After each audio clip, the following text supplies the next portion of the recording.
Thanks, Rachel. Well, the Boise Little Theater has been around for more than 7 decades, serving as Idaho's longest-running all-volunteer community theater. Shows are still taking place, but they may have more than just human hands helping them put on the shows. Idaho News 6 reporter NICOLE CAMARDA and chief photographer Doug Locksmith teamed up with Western Idaho Paranormal to investigate who might also hang around the theater after hours.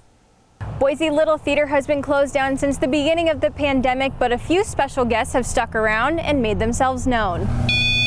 There's a lot of skeptics out there who don't believe it. From my personal experience, I know they're here. I know they are present. The ghosts that we have encountered here in the theater are really super nice, really super friendly, and they seem to be pleasantly happy here.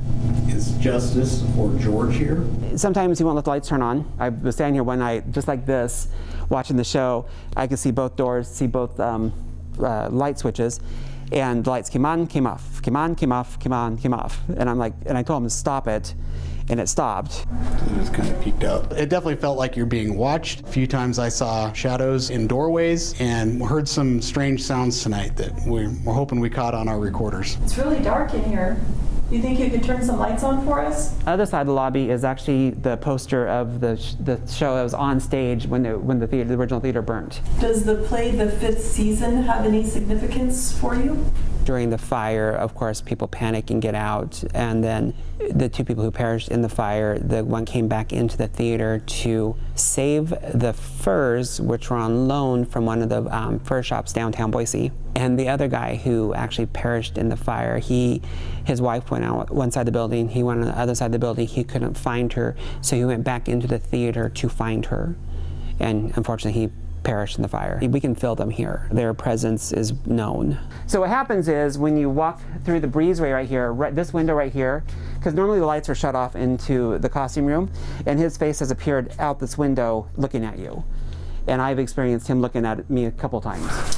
In the costume room, it's a very tight space. A lot of clothes, a lot of aisles of clothes. Started getting some activity. I heard what sounded like a loud vocal yawn, and confirmed that wasn't any of our teammates. And then I believe you were holding a device that started lighting up unexpectedly because it hadn't done anything all night. And we had another device start going off like crazy.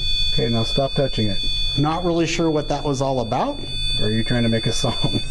I believe that there are some things here that we haven't been able to explain yet, and I know that people have had experiences here to suggest that there is a haunting here. All right, so let's spread out a little bit, I guess, and what was that? What was that? And I don't think they are out to harm anyone here at the theater. They're at the theater because they loved it, and this is a happy spot for them. They were part of our lives, and they're still part of our lives. I think when the theater burned down and they lost their lives, unfortunately, I think we moved over from there to here. They needed to be part of the theater still. And the people are here, they feel the love, they feel they're part of something still. And I think that's why one of the things that we don't ever have any negative experiences with them is because they're here and they're with us and they are wanting to be part of our productions. NICOLE CAMARDA, Idaho News 6.